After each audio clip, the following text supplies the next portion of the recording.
मारो फतेह जंगे दो।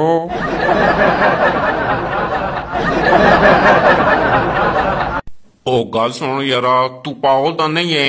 इन सारे जागता है कि कार क्यों बिठा छुड़ाई? साहब जी ना कदे सवारी बस बिठावा ते किराया बहुत लग वेंजा। पत्रिया जी बहुत कंजूस बन लियो है। ए हुण मैं तेना किराया बचाना चलान करके। साहब जी असि मजदूर बंदे हैं, 500-700 नी दिहाड़ लाने, आज माफ कर छड़ो। आला चल 5000 न चलान भर दे, या फिर 500 न नोट कट। हलो जी 1000 ना पांदा है तू सको। ओ यारा सारे सामने तना काटो।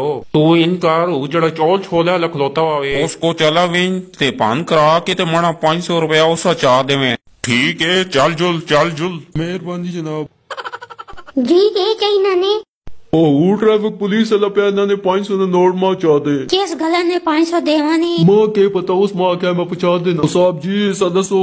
हाँ ठीक है 500 गला समझ। ए जी 500। मेहरबानी जनाब। हो असा फुद्दू लाना वे। 500 ना नोट मैं चाह देता ने उसा। पुत्र अगली बार ये जो गड्डी पार के आंदी है ते 1000 न चलान कर सही। ओ नहीं जी असी आंदा है जी, कोई गलती ना करने है जी। मेहरबानी जनाब शुक्रिया जी। ओ पिंडी वाले तुसी लोका चूने ला दो, आज तुसा असी फतेह जंगे वाले चूना ला गया ने। शरबती शरबती शरबती